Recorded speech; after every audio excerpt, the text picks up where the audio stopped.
অৰুণোদয়ত 12,500 টকাৰে মোৰ নাতি আৰু চনাকেইটাক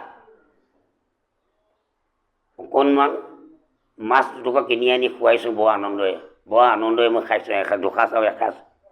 আৰু কৈছে কি যে বিলত আজিকালি মাছ মাৰিবলৈ মাছ নাই, জাকৈ বাই বুলি কৈছোঁ, মাছকে নাপালোঁ বুলি কৈছে সেই আই মাতৃ দুজনীয়ে। এইখন চৰকাৰে বৰ ভাল কাম কৰিছে, তোক আশীৰ্বাদ দিছোঁ। আৰু মোক তোৰ চলি যিমান আয়ু তিমান হ'ব বুলি কৈছে।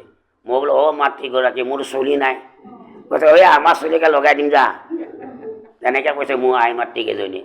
আৰু সেই আই মাতৃকেইজনীয়ে কৈছে মোক লগাই দিলে নহ'ব, মাননীয় মুখ্যমন্ত্ৰী মহোদয় তহঁতক চিন্তা কৰোঁতে চলি সৰি গৈছে, কবি যা তাকো লগাই দিম বুলি কবি যা। সেই আই মাতৃ তিনিজনী কিমান আনন্দ পাইছে। আজি সেই বিৰোধী দলে কয় কি যে এইখন জনমুখী বাজেট নহয়, এখন নিৰ্বাচনমুখী বাজেট। এইটো জ্বলন্ত মিছা কথা কৈছে। গাঁৱে ঘূৰিয়ে নগৰে চহৰে যাওক, তেওঁলোকে কওক আই মাতৃসকল তহঁতক আমি কাটি দিব দিছোঁ, অৰুণোদয় কাটি দিব দিছোঁ। অৰুণোদয় এইবাৰ বিধানসভাত কেইটামানে কৈছে কাটি দিব লাগে, এইটো আচোন হ'ব নালাগে। কিয় হ'ব নালাগে? তেওঁলোকক গাঁৱত গ'লে তেওঁলোকক সোধাই আহিব। আমাৰ আই মাতৃসকলে লৌৱাই বাহুনীয়ে ক'ব সিহঁতক ধেমালি পাইছ। কালি মই যি 3খন মিটিঙত গৈছোঁ, আজি 5টা বজাৰ পৰা লগ কৈছোঁ, এতিয়ালৈকে উঠি আহিব নোৱাৰোঁ, লাইন ঘৰত। গতিকে এইখন এখন জনমুখী বাজেট আপোনালোকৰ দ্বাৰাই অসমত প্ৰচাৰ কৰিব দিছে।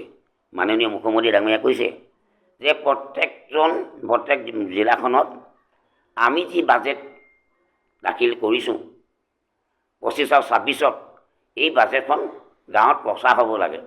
সেই প্ৰচাৰ হ'বৰ কাৰণে আমাৰ জিলাৰ বিজেপি জিলা কাৰ্যালয়ত এখন সংবাদমেল পাতি আপোনালোকৰ জৰিয়তে প্ৰচাৰ কৰিব দিছে। সেইকাৰণে এই সংবাদমেলখনত আমাৰ জিলা সমিতিত অনুষ্ঠিত কৰি আহিছে। গতিকে মই আপোনালোকক আহ্বান কৰিছোঁ, অনুৰোধ কৰিছোঁ, গতিকে আপোনালোকৰ 4ৰ্থ স্তম্ভ আপোনালোকৰ দায়িত্ব, আপোনালোকে নিৰপেক্ষ বাতৰি প্ৰেৰণ কৰিব লাগে, জনসাধাৰণক প্ৰচাৰ কৰিব লাগে। আৰু যদি এই বাজেটখনে কিবা ভুল কৈছে আত্মসমালোচনাৰ মাজেৰে গঠনমূলক পৰামৰ্শৰে আপোনালোকে দিব লাগে চৰকাৰখনলৈ বাৰ্তা। এইটোৱে হ'ল মূল উদ্দেশ্য। এইখিনিকে আপোনালোকক আজি আমন্ত্ৰণ জনাই আমাৰ জিলা সমিতি সভাপতি ডাঙৰীয়া আমন্ত্ৰণ জনালে যে বিধায়ক কেইজন উপস্থিত থাকিব লাগে। ইতিমধ্যে আমাৰ মন্ত্ৰী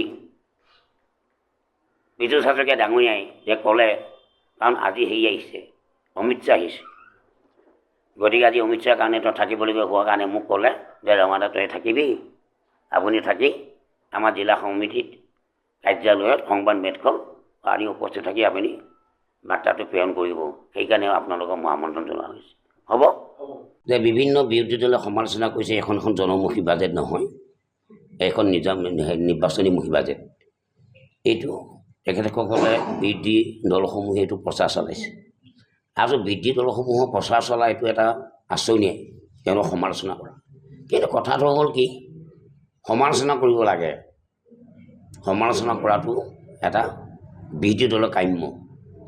সমালোচনা কৰিলেও সমালোচনা হ'ব লাগে আত্মসমালোচনা আৰু গঠনমূলক সমালোচনা।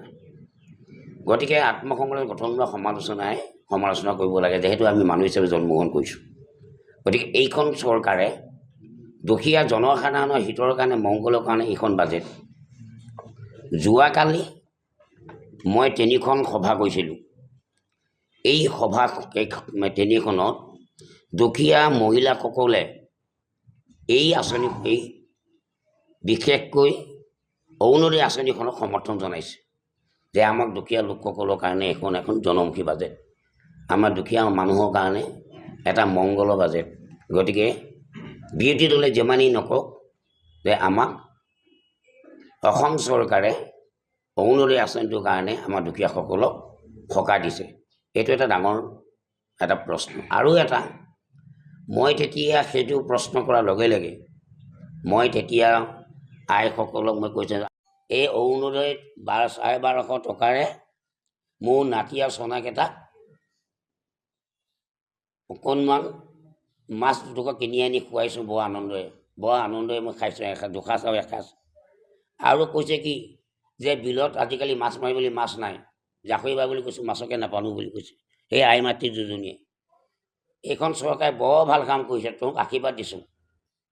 আৰু মোক তোৰ চলি যিমান আয়ু কিমান হ'ব বুলি কৈছে মই বোলো অঁ মাতৃগৰাকী মোৰ চলি নাই কৈছে ঐ আমাৰ চলিকে লগাই দিম যা তেনেকৈ কৈছে মোৰ আই মাতৃকেইজনী আৰু সেই আই মাতৃকেইজনীয়ে কৈছে মোক লগাই দিলে নহ'ব মাননীয় মুখ্যমন্ত্ৰী মহোদয় তহঁতক চিন্তা কৰোঁতে চলি সৰি গৈছে ঐ কবি যা তাকো লগাই দিম বুলি কবি যা সেই আই মাতৃ তিনিজনী কিমান আনন্দ পাইছে আজি সেই বিৰোধীদলে কয় কি যে এইখন জনমুখী বাজেট নহয় এখন নিৰ্বাচনমুখী বাজেট আশে পাশে নগৰে চহৰে সকলোতে উন্নয়ন হৈছে গতিকে বিৰোধী দলে আৰু কি মাত মাতিব আৰু বিৰোধী দলৰ ইছ্যু নাই বিৰোধী দলৰ ইছ্যু নাই গতিকে এইবাৰ বিধানসভা নিৰ্বাচনত মাননীয় মুখ্যমন্ত্ৰী মহোদয়ে কৈছে যে 100খন আমি আসন পাম এইটো মোৰ মতে 90খন মই আসন পাম কিন্তু মাননীয় মুখ্যমন্ত্ৰী কৈছে আমি 100খনলৈ গতি কৰিম গতিকে এইটো এটা আপোনালোকে জানিবলগীয়া কথা এইটো যিমানেই বিৰোধীয়ে বিৰোধী নকওক